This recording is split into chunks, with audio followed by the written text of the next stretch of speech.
Bernard Williams कहते हैं there was never a night or a problem that could defeat sunrise or hope. रात में कितना भी अंधेरा क्यों ना हो, जब सूर्योदय होता है तब अंधेरे की कोई जगह ही नहीं बचती है। जब हम एक बहुत बड़े प्रॉब्लम में होते हैं तो पता है कौन सी चीज़ हमें जिंदा रखती है? It is our hope, Asha. Arabic में भी एक कहावत है कि अगर एक व्यक्ति की है एक व्यक्ति की वेल्थ, उसकी प्रॉपर्टी, ये सारी चीज़ें अगर चली जाए तो उसके जीवन में से कुछ नहीं गया है। लेकिन अगर उस व्यक्ति के जीवन में से आशा या फिर होप चला जाए तो उसके पास कुछ नहीं बचा है। आज 7 अगस्त 2021 है, दिन है सैटरडे। डियर फ्रेंड्स, अब आप हमें सपोर्ट कर सकते हैं by clicking this join button. एक छोटी सी अमाउंट कंट्रीब्यूट करके you can support our efforts. आज हमारे टेबल के ऊपर 4 इंपॉर्टेंट आर्टिकल्स हैं। बहुत सारी इंपॉर्टेंट चीज़ों के बारे में बात करनी है, तो let's quickly move on. Lecture की पीडीएफ को डाउनलोड करने के लिए check out my Telegram channel. The benefits of breast feeding, ये आर्टिकल लिखा है एक फॉर्मर मिनिस्टर ने, तमिलनाडु के आईटी मिनिस्टर रह चुके हैं मिस अरुणा। इनका पूरा नाम है पोंगोथाई अलादी अरुणा। 2006 से लेकर 11 के बीच में वो तमिलनाडु के आईटी मिनिस्टर थे। यूनिसेफ कहता है कि ब्रेस्ट फीडिंग जो है ये एक बहुत ही इफ़ेक्टिव तरीका है माता की जो मदर है, मदर की रक्षा के लिए, बच्चे की हेल्थ के लिए और बच्चे के हेल्थी ग्रोथ के लिए भी ब्रेस्ट फीडिंग एक बहुत ही इंपॉर्टेंट रोल प्ले करता है। जब एक छोटे से बच्चे का जन्म होता है तो जन्म के तुरंत 1 घंटे के अंदर उसको ब्रेस्ट फीडिंग करवाना चाहिए। और जो फर्स्ट 6 महीने होते हैं उस बच्चे के जीवन में, उसमें सिर्फ माँ का दूध एंड नथिंग एल्स। और उसके बाद 6 महीने के बाद धीरे धीरे solid, semi solid, soft food के साथ 2 साल तक बच्चे को ब्रेस्ट फीडिंग करवाना चाहिए। पामेला के विगिंस का एक कोट है, breast feeding is a mother's gift to herself, her body, her baby and the earth. आप सोचेंगे कि अपने लिए चलो ठीक है, बच्चे के लिए दैट कैन बी अंडरस्टूड कि बच्चे का पेट भर जाता है, लेकिन इस पृथ्वी के लिए ब्रेस्ट फीडिंग कैसा इंपॉर्टेंट है, हम ऐसे ही कुछ इंटरेस्टिंग फैक्ट्स को देखेंगे। ब्रेस्ट फीडिंग जो है इसकी वजह से इम्यूनिटी बूस्ट होती है। बच्चे को बहुत सारे इन्फेक्शंस, एलर्जीज, कैंसर, ओबेसिटी और इनफैक्ट उसके ब्रेन के मैच्योरेशन के लिए भी ब्रेस्ट फीडिंग जो है बहुत ही इंपॉर्टेंट रोल प्ले करता है। तो जस्ट इमेजिन कि अगर एक बच्चा जो है उसको उसके जन्म से ही उसको राइट न्यूट्रिशन मिल रहा है तो फिर वो बच्चा स्कूल में, स्पोर्ट्स में, जो भी उसकी पर्टिकुलर कैपेसिटी है तो उस पर्टिकुलर क्षेत्र में वो बच्चा जो है वो अच्छा परफॉर्म करेगा। देश के ऊपर, समाज के ऊपर वो बच्चा जो है वो बोझ नहीं होगा। ही और she will contribute to the society. It is also beneficial for mother. Breast feeding जो है वो माता के लिए भी बहुत ही इम्पोर्टेंट है। इससे जो प्रेगनेंसी के बाद वेट लॉस है उसमें ये मदद करता है, पोस्टपार्टम ब्लीडिंग को रोकता है, ब्रेस्ट कैंसर के चांसेस ना के बराबर हो जाते हैं, ओवेरियन कैंसर और दूसरे ऐसे जो बड़े बड़े डिजीज़ेस हैं उससे भी उस माता की रक्षा करता है। लैंसेट का कहना यह है कि ब्रेस्ट फीडिंग जो है उसकी वजह से $300 बिलियन जो है वो इकोनॉमी में ऐड होते हैं, ग्लोबल इकोनॉमी में $300 बिलियन। और हर साल ब्रेस्ट फीडिंग की वजह से 8,20,000 बच्चों की जान भी हम बचा पाते हैं। दुखद बात यह है कि आज इस दुनिया में 25 से लेकर 40% बच्चे ऐसे हैं जिनको ब्रेस्ट फीड करवाया जाता है। वैसे अगर आप देखें तो जब से ह्यूमन बींग्स का जन्म हुआ है तब से breast feeding was a very normal thing. लेकिन पिछले कुछ 200-300 साल में ऐसा हुआ, रेनेसां का जब पीरियड आया तो इस पीरियड में ब्रेस्ट फीडिंग जो है इट वाज अनफैशनेबल। उसको फैशन के बाहर चला गया, लोग इसको इतना कूल नहीं मानते थे या फिर it's a very natural thing isn't it. लेकिन ये आउट ऑफ फैशन हो गया तो फिर बॉटल्स आने लगी और फिर पता चला कि ये जो बॉटल्स में दूध पिलाने का जो एक पूरा ट्रेंड चल रहा है आज भी है, as you can see, facts ये कहते हैं कि सिर्फ 25 से 40% बच्चे ऐसे हैं जिनको ब्रेस्ट फीड करवाया जाता है, बाकी के बच्चे जो हैं उनको बोतल से ही दूध पिलाया जाता है। और फिर जो साइंस है उसने ये पता किया कि इन्फेंट मोर्टालिटी रेट भी बढ़ने लगे और नॉन कम्युनिकेबल डिजीजेस जो हैं वो लोगों को होने लगे, बिकॉज जब वो छोटे बच्चे थे तब उनको ब्रेस्ट फीड नहीं करवाया गया था। तो ब्रेस्ट फीडिंग को प्रमोट करने के लिए, पूरी दुनिया में प्रमोट करने के लिए एक अलायंस है, world alliance for breast feeding action. इसको 1991 में क्रिएट किया गया, एस्टाब्लिश किया गया ताकि ब्रेस्ट फीडिंग को लेकर अवेयरनेस क्रिएट की जाए। और WBA ने यूनिसेफ के साथ मिलकर 1992 से अगस्त का जो पहला हफ्ता होता है इसको वर्ल्ड ब्रेस्ट फीडिंग वीक के तौर पर डिक्लेयर किया और तब से लेकर आज तक इसको सेलिब्रेट भी किया जाता है। तो as you can see today is 7 August, तो ये पहला हफ्ता है। तो ये पूरा हफ्ता जो था वो वर्ल्ड ब्रेस्ट फीडिंग वीक था और as a society it is our moral responsibility कि हम इसके जो हेल्थ बेनिफिट्स हैं, इसका जो साइंस है, इसको हम प्रमोट करें। India enacted the India enacted the Infant Milk Substitutes Feeding Bottles and Infant Foods Act in 1992 with stringent regulations. However, the National Family Health Survey 5 data show that there has been a decline in early breastfeeding in as many as 12 of the 22 surveyed states and union territories, while the share of the institutional births has increased. हमारी कोशिश, सरकार की कोशिश एक लंबे समय से ये रही है कि जो बच्चे का जन्म है वो हॉस्पिटल में हो, इंस्टीट्यूशनल बर्थ हो। तो कहीं ना कहीं वहाँ पर हम एक बहुत ही अच्छा परफॉर्मेंस कर रहे हैं, लेकिन ब्रेस्ट फीडिंग में लो होने के बावजूद भी ब्रेस्ट फीडिंग जो है वो धीरे धीरे आउट ऑफ फैशन हो रहा है, and that is very sad for us. दूसरी एक चीज़ जो बहुत ही इम्पोर्टेंट है कि जब एक बच्चे का जन्म होता है तो मदर को तो ऑफ कोर्स, अगर एक वर्किंग वुमेन है, और आज के ज़माने में वी नो के पढ़ाई लिखाई अच्छी हो रही है, लड़कियों की जॉब्स भी कर रही हैं, उनके करियर हैं, तो डेफिनेटली जब वो फैमिली प्लानिंग करेंगे तो उनको छुट्टी चाहिए, उनको लगभग 1 साल की तो छुट्टी चाहिए ही चाहिए। तो जब ये उनको एक मैटरनिटी लीव मिलती है तो मैटरनिटी लीव की वजह से वो अनइंटरप्टेड ब्रेस्ट फीडिंग करवा सकते हैं। अब इसमें उनके जो पार्टनर हैं, उनके जो हस्बैंड हैं, उसका भी एक बहुत ही इंपॉर्टेंट रोल है। क्या है कि जो हस्बैंड्स होते हैं उनको पहले 15 दिनों की ही छुट्टी मिलती है, पैटर्निटी लीव बहुत ही कम है। और ब्रेस्ट फीडिंग के बारे में यह कहते हैं कि लगभग 2 हफ्तों का वक्त लगता है एक मदर को यूज टू होने के लिए।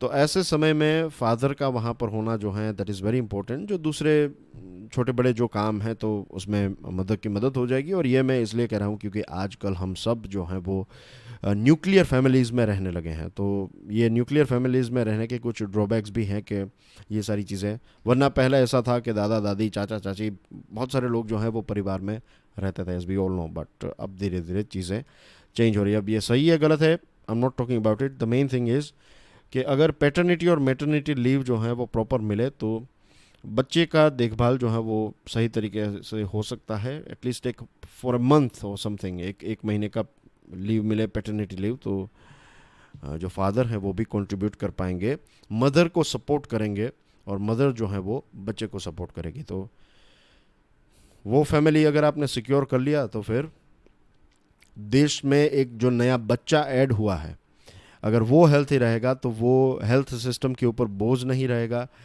एजुकेशन लेने के लिए भी जब वो बच्चा जाएगा या फिर स्पोर्ट्स में भी वो बच्चा जाएगा तो ही और शी विल बी हेल्थी। तो ये उसके बेनिफिट हैं। और जब उसकी हेल्थ अच्छी होगी, यानी कि आप समझ लीजिए कि हमारे देश में पैदा होने वाले सभी बच्चों की अगर हेल्थ अच्छी रहेगी तो देश की इकोनॉमी जो है वो भी ऑटोमेटिकली ऊपर आने लगेगी। ये जो हफ्ता चल रहा है वर्ल्ड ब्रेस्ट फीडिंग वीक, तो इसकी थीम है प्रोटेक्ट ब्रेस्ट फीडिंग ए शेयर्ड रिस्पॉन्सिबिलिटी। ये शेयर्ड रिस्पॉन्सिबिलिटी जो है ये सिर्फ मदर और फादर की नहीं है, ये शेयर्ड रिस्पॉन्सिबिलिटी एक सोसाइटी की भी है। कि अगर लेट्स से फ्यूचर में आपने कोई कंपनी स्टार्ट की तो आपकी कंपनी प्रॉफिट कमा रही है, तो मेक श्योर कि आप उसमें से थोड़ा सा सेविंग जो है ये मैटरनिटी लीव के लिए भी रखें, कि आपके वहाँ पर अगर कोई फीमेल वर्कर है, उनको मैटरनिटी की लीव चाहिए, तो you should have that money to support hers. और to be honest, that will as a human being जो है वो आपको बहुत ही अच्छा फील होगा।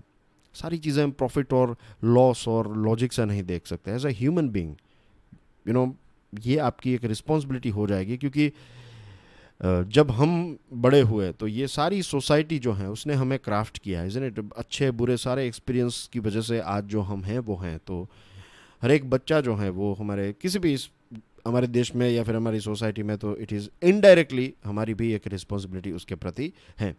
The post Covid economic recovery, ये पायोनियर का आर्टिकल है।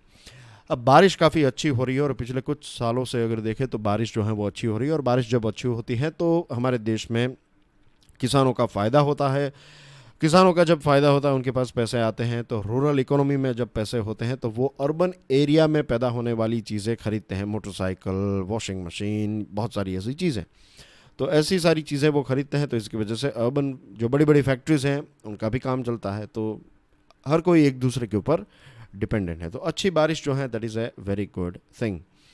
अब पार्लियामेंट्री कमेटी ऑन कॉमर्स जो है, ये कमेटी जो है, ये सरकार ने जो एक कहा है कि वी शेप्ड इकोनॉमिक रिकवरी होगी। वी शेप्ड यानी कि आपकी इकोनॉमिक कोविड की वजह से ड्रॉप हो गई थी, लेकिन अब फिर से बूस्ट होगी, it will go up very quickly.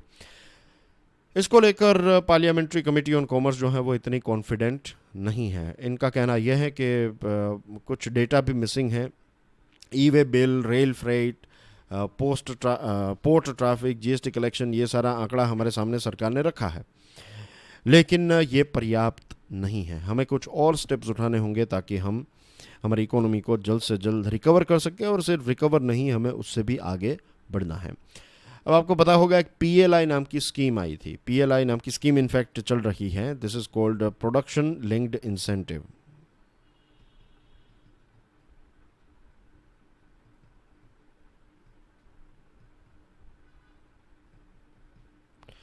तो ये गवर्नमेंट ने प्रोडक्शन, यानी कि अगर आप देश में मैन्युफैक्चरिंग करेंगे तो आपको कुछ इंसेंटिव मिलेगा, आपको सरकार कुछ पैसे प्रोवाइड करेगी। अब ये कोई स्कीम नई नहीं है, तो I am not going into the details. बहुत ही बेसिक चीज़ में, अगर आप लेट्स से गुजरात में कोई फैक्ट्री की स्थापना करते हैं, एक नई फैक्ट्री लगाते हैं, तो सरकार जो है वो आपको, खास करके आई एम टॉकिंग अबाउट ये पीएलआई जो है, ये प्रिडोमिनेंटली फॉरेन इन्वेस्टर्स के लिए है, कि फॉरेन की कोई कंपनी अगर वेस्ट बंगाल, गुजरात कहीं पर भी आती है, तो फिर सेंट्रल गवर्नमेंट जो है वो उनको सपोर्ट करेगी। जब आपका प्रोडक्शन, आपने 1 लाख फ़ोन बनाए, मोबाइल फ़ोन्स, तो आपको उसके ऊपर 4%, 6% जितना कंसेशन दिया जाएगा। तो ये एक प्रकार का आपको सपोर्ट मिलेगा। तो it's about pulling this companies in India, यहाँ पर उनको खींचने की एक बात है। अब ये स्कीम जो है ये बहुत ही अच्छी स्कीम है, इसमें कोई डाउट नहीं है, बहुत ही इंटरेस्टिंग स्कीम है, और ये हमारी सिचुएशन को चेंज कर सकती है, हमारे देश को एक मैन्युफैक्चरिंग का एक हब बना सकती है। लेकिन इसको इम्प्लीमेंट कौन कर रहा है? इसको इम्प्लीमेंट कर रही है सरकार और सरकारी कर्मचारी। I am talking about government officials, bureaucrats. हमें चाहिए एक एबल बिजनेस लीडर जो हैं वो इस स्कीम को इम्प्लीमेंट करवाएं। The parliamentary committee rightfully seeks from the government answers that most investors have to convince their global headquarters seniors about before pushing seeking funds for setting up a factory. अब सरकार जो है ये PLI scheme को लेकर कुछ यहाँ पर चीज़ें ट्रांसपेरेंट नहीं है, कि कैसे डिसीजन लिया जाएगा, कहाँ पर आप किस स्टेज पर आपकी प्रोसेस जो कैसे आपको पैसे मिलेंगे, कैसे, तो क्योंकि ये चीज़ें क्लियर नहीं है, तो इसकी वजह से होगा ये कि अगर कोई इंग्लैंड की कंपनी है वो यहाँ पर इन्वेस्ट करना चाहती है, तो उनके जो लोग इंडिया में हैं, तो वो लोगों के लिए हेडक्वार्टर्स को कन्विंस करना बहुत ही डिफ़िकल्ट हो जाता है कि क्या रूल्स हैं, कब रूल्स चेंज हुए थे, और इसके अलावा सरकार कैसे आपकी सपोर्ट और कैसे मदद करेगी, कैसे आपको काउंट किया जाए। तो बहुत सारी ऐसी चीज़ें जो हैं वो अभी भी इतनी क्लियर, ट्रांसपेरेंट नहीं है, और इस वजह से कंपनीज जो है वो हमारे देश में आने से हिचकिचाती हैं। Every business plan before approval has to be backed by data and therefore should be easily accessible. ये जो डेटा है ये easily accessible होना चाहिए ताकि कंपनीज जो हैं खास करके हेडक्वार्टर्स जो हैं वो राइट टाइम पर राइट डिसीजन ले सकें. Government has informed about the setting up of an empowered group of secretaries chaired by Cabinet Secretary to monitor the progress of scheme establishing an investment clearance cell ICC and one-stop digital platform, a central single window system. ये चीज़ें setup करने की बात जो है वो हैं, लेकिन अगेन यहाँ पर व्हाट वी नीड इज़ जो मिसिंग लिंक है. पीएलआई इतनी हिट नहीं हो पाई है, उसके पीछे मेन रीज़न ये है कि we don't have a business manager. Bureaucrat संभालते हैं चीज़ों को. व्हाट वी नीड इज़ एक ऐसा व्यक्ति जिसके पास ये कैपेसिटी हो, जिसके पास ये एक्सपीरियंस हो. ऐसे व्यक्ति को हमें इम्प्लीमेंटेशन के लिए सिलेक्ट करना चाहिए, तब जाकर इसका इम्प्लीमेंटेशन जो है वो प्रॉपर. क्योंकि ब्यूरोक्रेट्स बिजनेस करने के लिए नहीं जाते. ये बिजनेस पर्सन जो हैं, बिजनेस पर्सनल या फिर बिजनेस के साथ जुड़े हुए लोग हैं, उनको पता है कि उनके हर्डल्स और प्रॉब्लम्स जो हैं वो क्या हैं. अगर हम इस पीएलआई स्कीम को रिफाइन कर दें, अगर किसी कंपनी के सीईओ को फॉर एग्जांपल आपने इसके इम्प्लीमेंटेशन के लिए अपॉइंट कर लिया और जेन्युइनली जैसे वो एक अपनी कंपनी को जैसे हैंडल करेंगे वैसे ही अगर उनको पीएलआई स्कीम हैंडल करने के लिए दिया जाए तो ये एक गेम चेंजर स्कीम बन सकती है. Africa, middle east, south east Asia, ये बहुत सारे ऐसे रीजन्स हैं जहाँ पर हमारा पैदा किया गया सामान जो है वो हम वहाँ पर बेच सकते हैं. और what we need is smart managers, जैसे मैंने आपको बताया. और बिजनेस कम्युनिटी जो है वो ये कहती हैं कि we don't worry about, we are not concern about ease of doing business. Ease of doing business जो है वो उतना इम्पोर्टेंट नहीं है. क्या हमें आर्ट ऑफ डूइंग बिजनेस आपके देश में करने को मिलेगा? जो बिजनेस करने की एक कला है, and in fact yes it is a science, it is an art. ये साइंस और आर्ट दोनों हैं बिजनेस करना. तो ये जो कला है, क्या इसको निखरने का मौका है ये आपके देश में हमें मिलेगा? अगर यस तो फिर बहुत सारे इन्वेस्टर्स हैं वो इन्वेस्ट करने के लिए तैयार हैं. But we have to genuinely create this change. ये एक बहुत ही इम्पोर्टेंट पॉइंट को यहाँ पर टच किया है राइटर ने कि पीएलआई स्कीम में अगर एक कोई बिजनेस वर्ल्ड का व्यक्ति उसमें आ जाए तो गेम चेंजिंग ये स्कीम बन सकती है.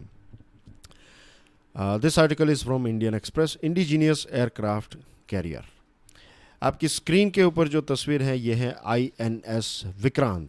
ये जो पुराना विक्रांत है ये वो वाला नहीं है. This is a brand new Vikrant. ये विक्रांत भारत ने बनाया है, इंडिजीनियस एयरक्राफ्ट कैरियर. और इसकी फर्स्ट सी ट्रायल जो है इसकी शुरुआत हो चुकी है. सारी चीज़ें अगर सक्सेसफुली हो जाए तो भारत ये 6 देशों वाला जो एलीट क्लब है, सिर्फ ये 6 देश हैं जिनके पास इंडिजीनियस एयरक्राफ्ट कैरियर्स हैं. USA, UK, Spain, Russia, France और चाइना. इसमें भारत का नाम भी ऐड हो जाएगा. हमारा जो पहला विक्रांत था INS विक्रांत 1961 में इसको इंडक्ट किया गया था. फिर INS विराट जो हैं उसने नेवी को ज्वाइन किया 82 में. ये दोनों जो हैं ये ब्रिटिश नेवल शिप्स थे. और उसके बाद INS विक्रमादित्य जो हैं ये एयरक्राफ्ट कैरियर हमने रशिया से लिया था. तो ये जो एयरक्राफ्ट कैरियर्स हैं इनको ऑपरेट करने की एक्सपर्टीज़ हमारे पास है. हम जानते हैं कि कैसे इनको ऑपरेट किया जाता है, कैसे इसकी क्या कैपेसिटी है, क्या वीकनेस है, एक्सेट्रा. लेकिन ये जो ये एयरक्राफ्ट कैरियर हैं उसको हम बनाते नहीं थे. हम किसी और के द्वारा बनाए गए एयरक्राफ्ट कैरियर्स को यहाँ पर इस्तेमाल करते थे. ये INS विक्रांत जो है ये 75% मेड इन इंडिया है. और आत्मनिर्भर भारत के पॉइंट ऑफ व्यू से बात करें तो एक बहुत बड़ा अचीवमेंट है. It's not that easy to create one aircraft carrier. In fact China जो है उसने अपना एयरक्राफ्ट कैरियर बना लिया. चाइना ने एक दूसरा अपना एयरक्राफ्ट कैरियर जो है वो आई थिंक वो नियरली कंप्लीशन के ऊपर. एक तो उन्होंने बना लिया और लॉन्च कर दिया है, दूसरा भी जल्दी कंप्लीट हो जाएगा. ये हमारा जो INS विक्रांत का प्रोजेक्ट है इसकी शुरुआत हुई थी 2009 में. और ये कहा गया था कि मीन्स ये तय किया गया था कि 2014 में ये ख़त्म हो जाएगा. लेकिन कब फिनिश हुआ? ये 2021 में. अभी भी सी ट्रायल्स चलेंगे. आई थिंक लगभग 1 साल तक तो सी ट्रायल्स चलेंगे और उसके बाद इसको इंडक्ट किया जाएगा. तो हमारे देश में अगेन द बहुत ही बड़ा प्रॉब्लम जो है that is time management. Right time पर हम प्रोजेक्ट्स जो हैं वो ख़त्म नहीं कर पाते। जस्ट इमेजिन कि हम सारी चीज़ों में मुहूर्त देखते हैं। It's a very good thing. मैं pure science point of view से बात कर रहा हूँ। जस्ट इमेजिन एक ऐसी संस्कृति जहाँ पर सारी चीज़ें मुहूर्त देखकर की जाती है, यानी कि एक राइट टाइम पर वो चीज़ जो है वो हो ही जानी चाहिए। जो कहते हैं ना, हम फिल्मों में देखते हैं कि मुहूर्त का वक्त निकल रहा है, दुल्हन कहाँ पर है, समथिंग है। तो हमारी सोसाइटी, अगर आप टाइम मैनेजमेंट को स्टडी करेंगे, भारत और टाइम मैनेजमेंट को, देन यू विल फाइंड कि एक वक्त था कि सारी चीज़ें जो है एक राइट टाइम पर हम एग्जीक्यूट करते थे। और एक लंबे समय से ये चीज़ हम देख रहे हैं कि जो हम टाइम तय करते हैं उस टाइम पर हम चीज़ों को कंप्लीट नहीं कर पाते, और इसकी वजह से कॉस्ट भी बढ़ जाती है। और जब डिफेंस की बात आती है तो डैमेजेस जो हैं वो बहुत ज़्यादा हो जाते हैं। India needs to shed its sea blindness and convey to its superpower neighbor that it not only means business on protecting its interest in the Indian Ocean, but is also willing to play further afield to recalibrate maritime equations. LAC के ऊपर जो हो रहा है, China जो है land के ऊपर हमें परेशान करने की कोशिश कर रहा है। लेकिन जैसे मैंने आपको स्टार्टिंग में बताया कि आप देखिए, हमारे पास एक लंबे समय से एयरक्राफ्ट कैरियर यूज़ करने का एक्सपीरियंस है। चाइना का कोई मैच ही नहीं। भले उन्होंने 2 एयरक्राफ्ट कैरियर बनाए हो, लेकिन हमारे पास जो एक्सपीरियंस है उसका कोई सब्स्टिट्यूट नहीं है। तो ये एयरक्राफ्ट कैरियर जब हम क्रिएट करते हैं, जब 71 के युद्ध में कैसे एयरक्राफ्ट कैरियर काम आया था, वी ऑल नो। तो एयरक्राफ्ट कैरियर जब हम क्रिएट करते हैं तो it's giving a proper signal to China कि आप मिसबिहेव करेंगे तो लैंड के ऊपर तो सही, लेकिन वाटर के ऊपर भी आपके ऊपर प्रेशर क्रिएट हम कर सकते हैं। और एयरक्राफ्ट कैरियर की खास बात ही यही होती है कि आप दूर तक जाकर अटैक कर सकते हैं। That's what aircraft carriers are design for. कि एक फाइटर जेट उसके ऊपर होता है, एयरक्राफ्ट कैरियर आपको जहाँ पर ले जाना है वहाँ पर ले जाइए, और वहाँ से फिर फाइटर जेट जो है वो स्ट्राइक्स करके वापस यहाँ पर आ जाएंगे। It will operate the Russian MiG-29K और जो कैमोव 31 हेलीकॉप्टर्स हैं अमेरिका से, जो हम सी हॉक हेलीकॉप्टर्स एक्वायर करने वाले हैं। तो ये सारे हेलीकॉप्टर्स जो हैं, हेलीकॉप्टर्स और फाइटर जेट्स जो हैं वो इसके ऊपर ऑपरेट होंगे।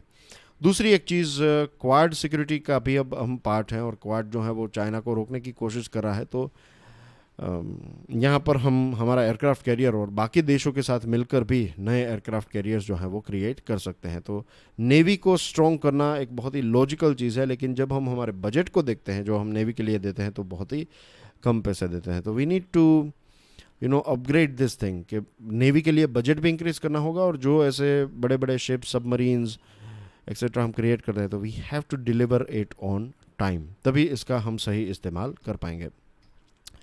Burying the ghost of retrospective taxation, Hindustan times का ये आर्टिकल है।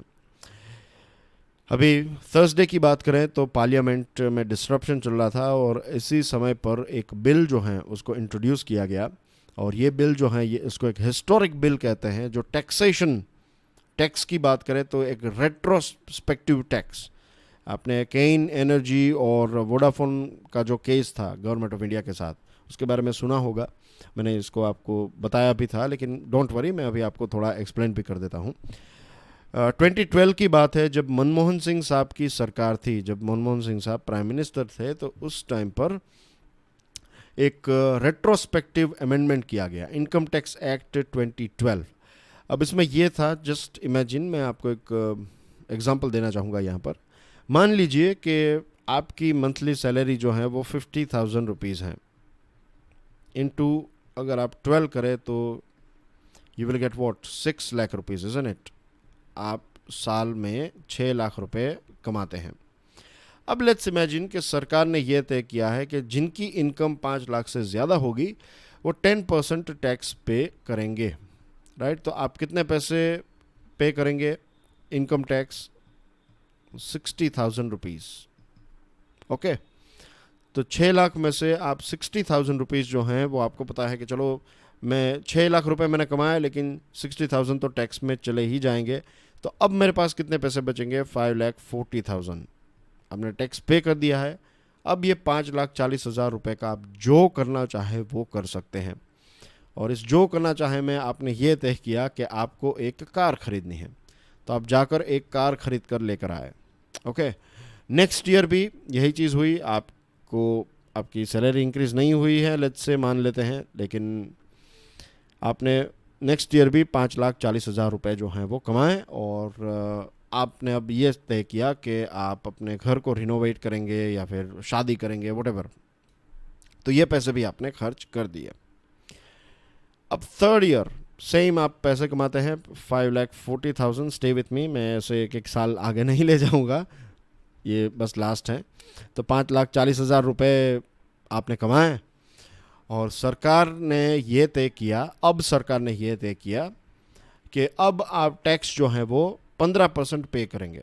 आपने 6 लाख रुपए कमाए और सरकार ने यह तय किया कि आप 15% टैक्स पे करेंगे। इतना ही नहीं, सरकार ने यह तय किया कि जो पिछले साल और उससे पहले का जो साल है उसका भी हम 15% कर देते हैं। आप कहेंगे मैंने तो ये पैसे खर्च कर दिए, अब मैं कहाँ से आपको टैक्स पे करूं? अगर ऐसा होता है तो कितनी गलत बात होगी। यू कैन अंडरस्टैंड ना कि इसका कोई लॉजिक नहीं है। आज से टैक्स इंक्रीज किया, ठीक है, मैं नेक्स्ट ईयर पे कर दूंगा, लेकिन मैंने 5 साल पहले की बात आप निकालेंगे और कहेंगे कि 5 साल पहले से हम टैक्स को चेंज करें, तो ये कहते हैं रेट्रोस्पेक्टिव, कि आपने टैक्स जो है वो पीछे से चेंज कर दिया, कि पिछले साल जो साल चले गए हैं अब उसमें टैक्स के रेट चेंज किए और वो पैसे आप आज मुझसे मांग रहे हैं। यही चीज़ जो है वो सरकार ने वोडाफोन में की। वोडाफोन केस जीत गया, तो इस सुप्रीम कोर्ट में ये वोडाफोन केस जीत गया था, तो सरकार ने क्या किया? सरकार ने लॉ को चेंज कर दिया। Section 9 section 1 sub section I ये ऐड किया। इनकम टैक्स एक्ट में इस चीज़ को ऐड किया गया, और फिर सरकार वोडाफोन से पैसे मांग रही थी कि आप हमें पैसे दे दीजिए, आपको टैक्स पे करना पड़ेगा एक्सेट्रा। वोडाफोन और केन, फिर वोडाफोन के बाद केन एनर्जी गवर्नमेंट ऑफ इंडिया का शिकार बनी। तो ये दोनों कंपनीज जो हैं उन्होंने इन्वेस्टर स्टेट डिस्प्यूट सेटलमेंट जो सिंगापुर में है, तो वहाँ पर उन्होंने केस फाइल किया कि ये जो वोडाफोन है, इंडिया नेदरलैंड्स के बीच में जो एक ट्रीटी है, तो इस ट्रीटी के तहत और इंडिया और यूके के बीच में जो ट्रीटी है, बायलैटरल इन्वेस्टमेंट ट्रीटी, तो इसका उल्लंघन किया है। अब बायलैटरल इन्वेस्टमेंट ट्रीटी में यह रहता है कि आप सभी कंपनीज को फेयर और इक्विटेबल ट्रीटमेंट देंगे। आप किसी कंपनी के पक्ष खींच रहे, किसी के ऊपर नेगेटिव चीज़ें कर रहे, ये चीज़ एक्सेप्टेबल नहीं होती है। तो एनीवे इंडिया ने ये किया, तो ये पूरा एक इसका बैकग्राउंड था बहुत ही ब्रीफ में। अब सिचुएशन ये हुई, कुछ महीनों पहले की बात है, कि केन एनर्जी जो है उसने यूएसए में एक कोर्ट में ये नहीं सॉरी यूके में, नॉट यूएसए में, यूके में केन एनर्जी ने यूके में एक कोर्ट को ये कहा कि इंडियन जो एयर इंडिया है उसकी जो प्रॉपर्टीज़ हैं उसको सीज किया जाए, और वो पैसे जो हैं वो पैसे हमें दिए जाएं, क्योंकि भारत ने भी ये किया। भारत ने बताया उनके शेयर्स और सारी चीज़ें जो हैं उसको लेकर उसको बेच डाला और उसमें से पैसे, टैक्स के पैसे वसूल किए। और ये एक प्रकार का आप कह सकते हैं कि एक एक्सटॉर्शन जैसा फील हो रहा था इन कंपनीज को। ये कैसी सरकार है कि हमारे पास ऐसे पैसे छीन रही है रेट्रोस्पेक्टिव अमेंडमेंट्स करके। फिर जब उस टाइम पर मनमोहन सिंह साहब की सरकार थी, तो अरुण जेटली साहब और बहुत सारे लोगों ने इसका काफ़ी विरोध भी किया था, और ये लग रहा था कि जब मोदी सरकार आ जाएगी उस टाइम पर वो सबसे पहले इन सारी चीज़ों को हटा देंगे, लेकिन ऐसा हुआ नहीं। एक लंबे समय तक ये चीज़ें चलती रही। फाइनली अब थर्सडे की बात है कि जब सरकार ने इस बिल को इंट्रोड्यूस किया है। अब सरकार ये जो अमेंडमेंट कर रही है, तो इसमें भी चलो अच्छी बात है, ये केन और वोडाफोन वाला होपफुली ये इश्यू ख़त्म हो जाएगा, लेकिन सरकार ये कह रही है कि हम आपको पैसे जो हैं वो वापस लौटा देंगे, लेकिन इंटरेस्ट के बिना। आपने गलत चीज़ की है और आप इंटरेस्ट भी पे नहीं कर रहे हैं। This is not going to be acceptable to anyone. ISDS tribunal का ऑर्डर ये था कि भारत सरकार 1.2 बिलियन जो टैक्स कलेक्ट किया है वो पैसे वापस कर दें, और ऊपर से इंटरेस्ट दे, यानी कि टोटल 1.7 बिलियन भारत को केन एनर्जी को देने हैं। लेकिन भारत यहाँ पर ये बात कर रहा है कि हम आपको 1.2 बिलियन देंगे, जो 0.5 बिलियन है वो नुकसान आप खुद उठा लीजिए। तो ये चीज़ जो है वो it is not acceptable. Bharat को मिस्टेक अपनी कंप्लीटली मान लेनी चाहिए और कंप्लीटली जो भी पैसे उनको इंटरेस्ट के साथ देने हैं उनको दे दीजिए। This is not a loss, this is the only thing through which we can save our reputation. कितना टैक्स पेयर का पैसा जो है वो बर्बाद हुआ इसमें, कितने रिसोर्सेज जो है बर्बाद किए ये वोडाफोन और केन एनर्जी के पीछे दौड़ने में, और फिर अंत में मिला क्या? कुछ नहीं, हार मिली और बदनामी मिली। तो ये बदनामी जो दाग है इसको हम एक ही चीज़ से निकाल सकते हैं। अगर हम कंप्लीटली इस चीज़ को निकाल दें, ये रेट्रोस्पेक्टिव टैक्स वाली चीज़, और जो कंपनीज है वोडाफोन और ये केन एनर्जी, उनको जो भी इंटरेस्ट के साथ पैसे देने हैं वो हम दे दें, तो आई थिंक मुझे लगता है कि एक राइट मैसेज जाएगा। लीगल कुछ 4 टेक अवेज की बात करें तो 4 ऐसी चीज़ें जो भारत को करनी चाहिए। लीगल सर्टेनिटी, यानी कि अगर आप कोई कानून बनाते हैं तो वो कानून एक अच्छा कानून होना चाहिए और इसी के साथ साथ सर्टेन होना चाहिए। फिर 2-3 महीने के बाद, 2-3 सालों के बाद आप चीज़ों को चेंज करते रहेंगे तो इससे फॉरेन इन्वेस्टर्स जो हैं उनका कॉन्फिडेंस नहीं बैठेगा। दूसरी चीज़, there must be a better internalisation of India's BIT obligations by the government. जो हम बायलैटरल इन्वेस्टमेंट ट्रीटी करते हैं तो उसको प्रॉपरली फॉलो करना। तीसरी चीज़ कि while the right to tax is indeed a sovereign right, a fact attested by numerous ISDS tribunals, this right has its limit. Tax collect करना सरकार का राइट है, लेकिन फिर इतना भी ना हो कि आप किसी का गला घोट कर टैक्स लें उनसे। और amending tax laws retroactively is a bad idea. एक शोमे कमेटी है, शोमे कमेटी ने मनमोहन सिंह साहब की सरकार को ये कहा था कि ये रेट्रोस्पेक्टिव टैक्स जो है this is highly abusive tax planning, rather than इसको टैक्स बेस एक्सपांड करने के लिए बिल्कुल नहीं करना चाहिए। तो आई होप कि मोदी सरकार जो है वो ये जो शोमे कमेटी हैं और जो ये ISDS ट्रिब्यूनल्स के जो जजमेंट आए हैं और सरकार यहाँ तक पहुँच गई है, तो इट इज़ बेटर कि हम इसको कम्प्लीटली इसमें कंडीशंस जो रखी गई ऐसी कंडीशंस नहीं होनी चाहिए। कम्प्लीटली हमारी गलती को मानकर हम इसको इम्प्रूव कर सकते हैं। Dear friends, that's everything from my side today. बहुत सारे इंपॉर्टेंट टॉपिक्स आज हमने डिस्कस किए हैं। ये हैं कुछ आपके लिए इंपॉर्टेंट न्यूज़ आइटम्स। कल जो प्रश्न पूछा था उसका आंसर ये है, और एक और प्रश्न पूछा था उसका आंसर है राजस्थान।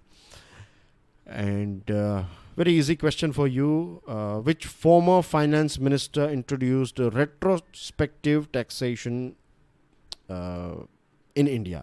कौन से वो फाइनेंस मिनिस्टर के कार्यकाल में इसको इंट्रोड्यूस किया गया था? तो कल है संडे हमारी मुलाकात नहीं होगी। Now I will meet you directly on Monday morning. Till then enjoy your studies. God bless you all. जय हिंद।